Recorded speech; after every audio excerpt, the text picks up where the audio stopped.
Good morning to all of you. Thank you for coming, and this is a very serious situation that we're in these days. I've never seen anything like this in my entire lifetime, and that's for a long time. I tell people that I'm older than dirt, so I can tell you that this domestic issue is critical, and we really need to work on it. Good morning, and thank you so much for being here to recognize the importance of Domestic Violence Awareness Month. I'd like to thank our event host, the Arizona Animal Welfare League, Arizona's oldest and largest no-kill shelter. The Arizona Animal Welfare League, otherwise known as AAWL, rehabilitates and finds new homes for dogs, cats, puppies, and kittens throughout the state of Arizona. These are animals that have been surrendered, abandoned, abused, and neglected. The animals you see here today each have their own story of abuse, and we'll hear from a couple of them in a few minutes. Through its anti-bullying and humane education programs for youth, AAWL is educating the next generation of animal advocates. These programs teach compassion for living things and respectful ways to interact with those around them, both human and animal. I grew up on a farm. I understand the important role animals play in our lives. Nearly 2/3 of Arizonans and Americans have pets in our homes. Pets give us unconditional love, and losing them can be devastating. My daughter's family, which includes my grandson, a 10-year-old young man, recently lost their family pet, and I've seen how traumatic it can be. He grew up with his little brother, the dog, called Taylor. 71% of domestic violence victim reports that their abuser has also targeted their pet. An estimated 1 million animals are abused or killed each year in connection with domestic violence. Just last week, local media reported on recent animal cruelty incidents with connection to domestic violence, a timely reminder of this disturbing trend. Because law enforcement is still investigating these incidents, in a few moments we'll share with you other stories of animal cruelty and domestic violence that has already been adjudicated. Significant changes can begin with a few champions and big dedication to making a difference. You're all here because you are committed to change, to making this difference. Thank you for the lives you touch and save every day. The MAG Regional Council is firmly dedicated to ending domestic violence. On September 27th, we passed a resolution in support of October as Domestic Violence Awareness Month. In your materials today, you'll find a copy of the resolutions. You will also find a copy of the 2017 Domestic Violence Awareness Month calendar, as well as a fact sheet and resources. There are events happening throughout the region because domestic violence affects all communities. I encourage you to attend the events and invite others to do the same. It is now my pleasure to introduce another passionate leader, Councilmember Daniel Valenzuela.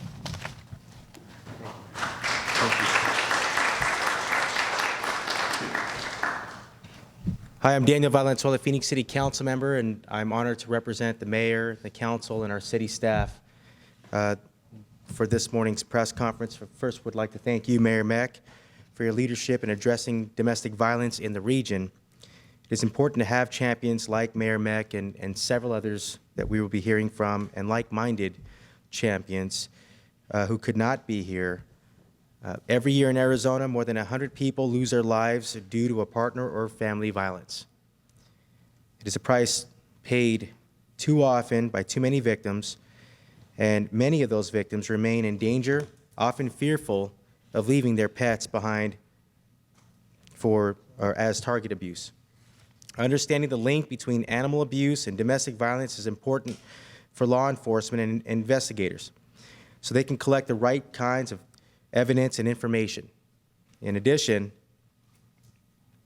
Raising awareness within the community about this connection can help in identifying, reporting, and ultimately saving lives of both humans and pets our families love. The City of Phoenix is committed to ending domestic violence. This year marks the 5th year of our Paint Phoenix Purple campaign, which aims to increase awareness and promote access to resources through youth engagement, community education, and innovative partnerships with the local and business community, local business community. We are actively engaging our residents to the problem and the solutions to family violence. This event is being held in Phoenix, but by no means is domestic violence confined to any one community. It affects every city, every town, every neighborhood across our state. Now I would like to invite another champion, our champion of ending domestic violence and animal abuse, Maricopa County Sheriff Paul Pinzone.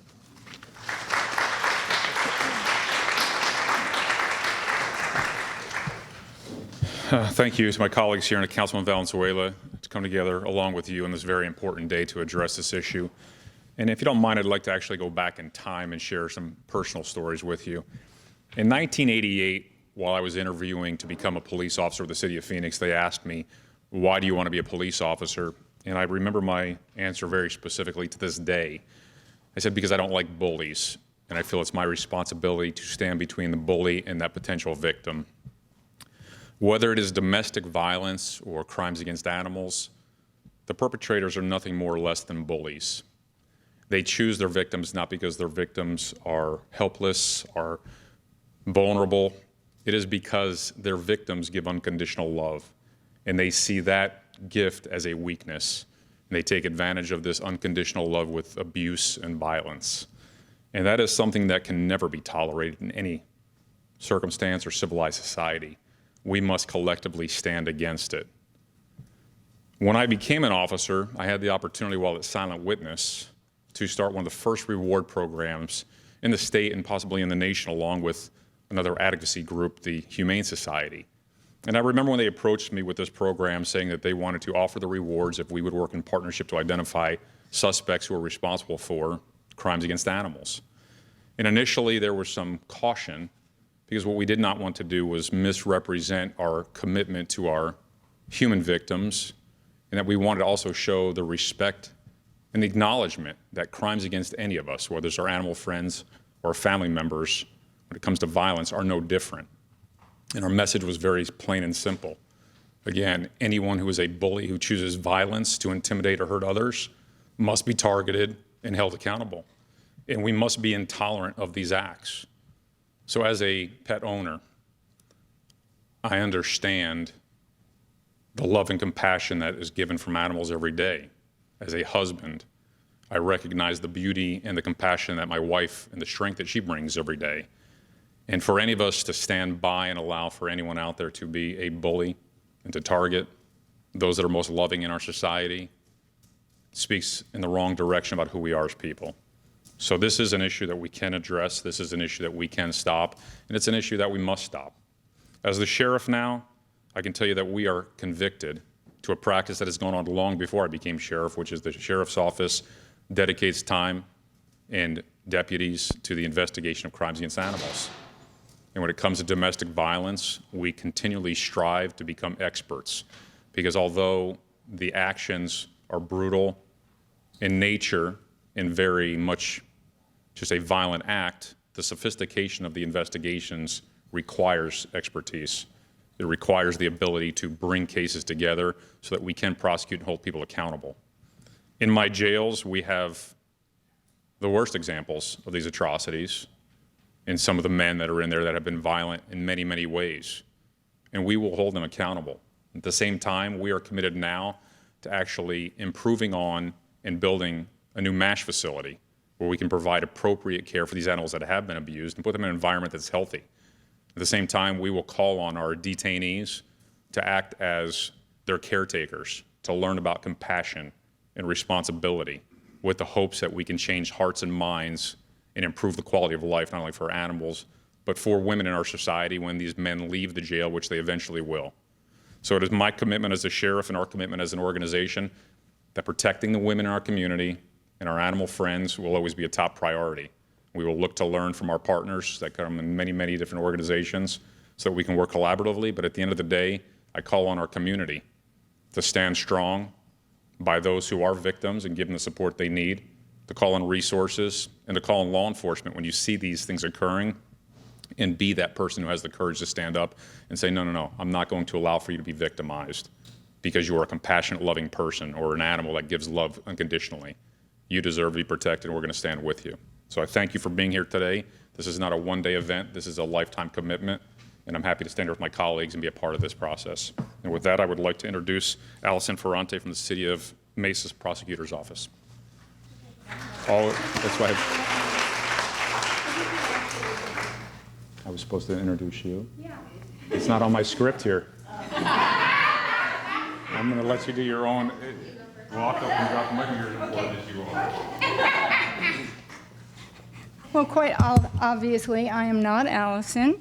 I think this is payback for spilling coffee on the sheriff at the last domestic violence training. Thank you. And thank you all for being here. It's so important that we see this support for ending domestic violence and ending the animal abuse that goes along with it. If you'll notice, the animals over here all have their purple scarves on, as everyone who has spoken has their purple, and I have my paw print so that it goes together, purple paws. I want to take this opportunity to recognize the importance of the MAG Regional Domestic Violence Council in working cooperatively to end domestic violence in the region. The council plays an important role in bringing together elected officials, healthcare professionals, prosecutors, police, service providers, and private funders.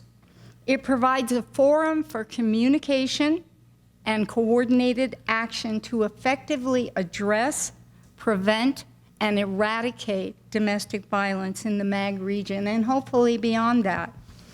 I would like to thank the Governor's Office for Youth, Faith, and Family for its continued support of the Protocol Evaluation Project through STOP funds that are making today's event possible. The Protocol Evaluation Project is a coordinated, multidisciplinary effort that assesses current protocols and practices used by law enforcement and prosecutors when responding to domestic violence offenders. Together, we share best practices, asking ourselves the hard questions and pushing to improve the region's response to domestic violence. We're providing innovative tools, comprehensive trainings, and forging contacts and partnerships that make this possible. Together, we are implementing changes that are needed to end domestic violence, one life at a time. And I am so very, very proud to be a part of this effort. And now I would like to introduce Allison Ferrante with the Mesa Prosecutor's Office.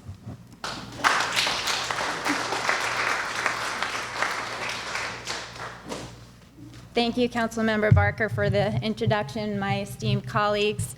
And thank you for the MAG Regional Domestic Violence Council for its dedication in addressing domestic violence issues, and for giving me the opportunity today to talk to all of you about this link that's often deadly, always deadly, and often dangerous link to animal abuse. As a prosecutor, I see firsthand how animal cruelty cases can be precursor crimes and must be taken seriously. Animal abuse should be viewed as an indicator of other possible violent and deadly criminal behavior, including domestic violence. The correlation between violence against animals and violence against people has been termed the link. Cruelty towards animals and violence towards people does have a common denominator. All the victims feel pain. They experience feelings of terror, and they can die from their injuries. One thing is for sure is that most of us in this country have pets, and we all form a very strong bond with those pets, and many of us consider pets to be our family members. Because of that strong bond between pets that pets have with the people, oftentimes abusers will exploit that, and they will threaten to harm or kill an animal, thereby exerting terror and control over the victim. Many victims will not leave their abuser for fear that their pet will be harmed or killed. Cases with domestic and animal abuse occur far more often than we think.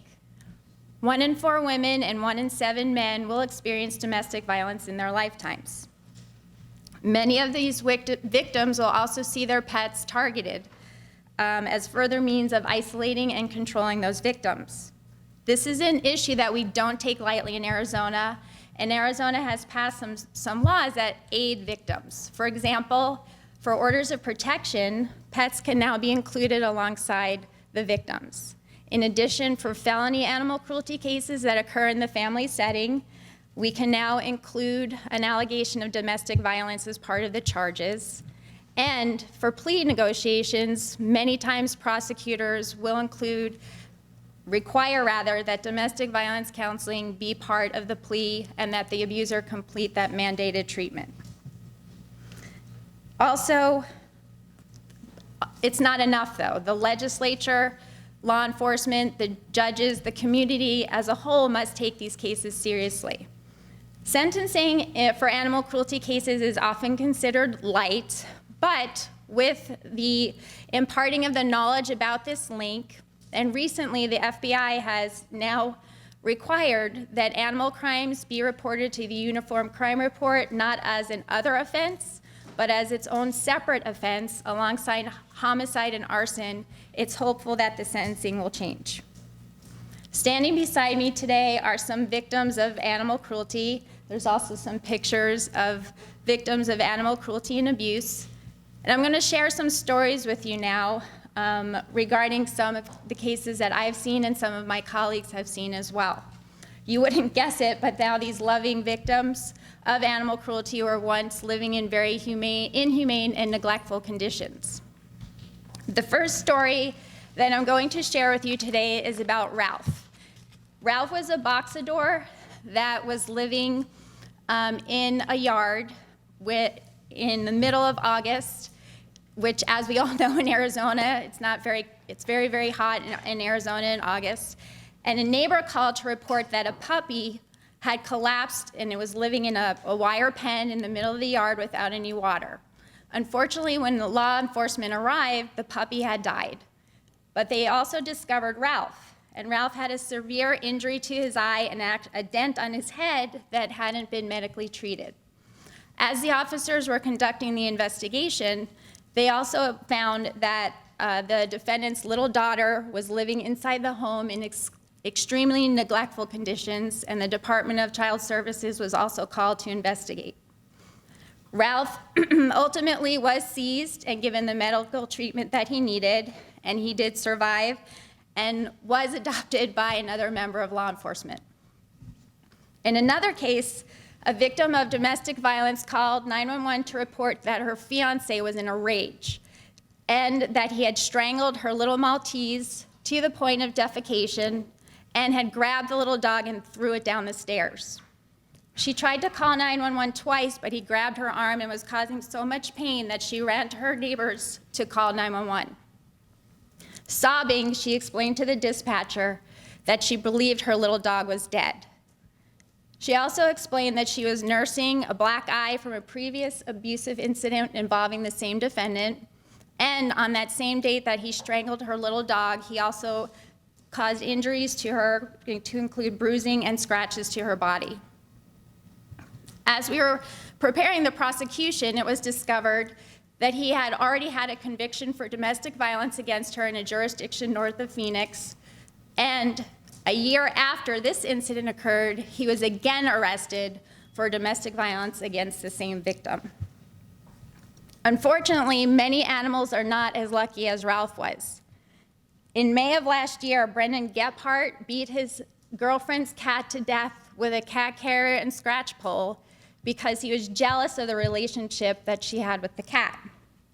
In October of last year, Blaine Nez was in a rage and his fearful children ran out of their house. When they saw that he had left the house, they went back inside and found that he had written in gang symbols and permanent marker on the walls, hoping to terrorize them into not calling the police.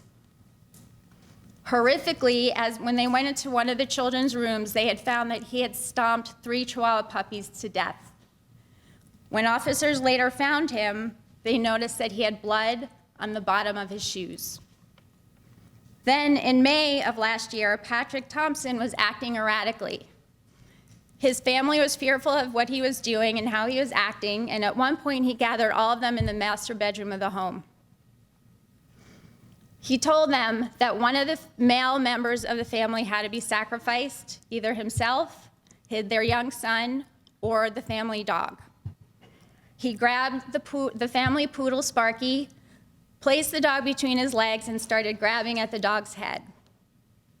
He eventually snapped the little dog's neck. The family fearfully tried to flee from the room, and he grabbed one of the daughters back into the room and then threw the still alive Sparky into a smoker where the dog succumbed to injuries, head trauma, and smoke inhalation. When police arrived, the family ran into the arms of officers and stated that the defendant had killed the family dog in front of them. These are just but a few of the cases that law enforcement deals with every day. These types of crimes are intended to exert power and control over the victims and can leave them feeling isolated and terrorized and afraid to leave for fear of future violence against themselves, other family members, or pets. We all appreciate this opportunity to raise awareness of this issue today. If victims understand that this is a means of control that is understood by law enforcement, all of us as a community, and the justice system, they may be more willing to come forward for help. If law enforcement and the courts continue to hold abusers of humans and animals alike responsible, maybe we can prevent ongoing or recurrent abuse. As we enter Domestic Violence Awareness Month, let us all be truly aware that there are many complicated forms of abuse that can be addressed through coordinated, consistent efforts.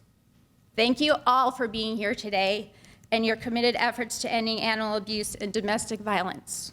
With the help of the community, law enforcement, and the courts, we can make a difference in saving the lives of loved ones. Thank you.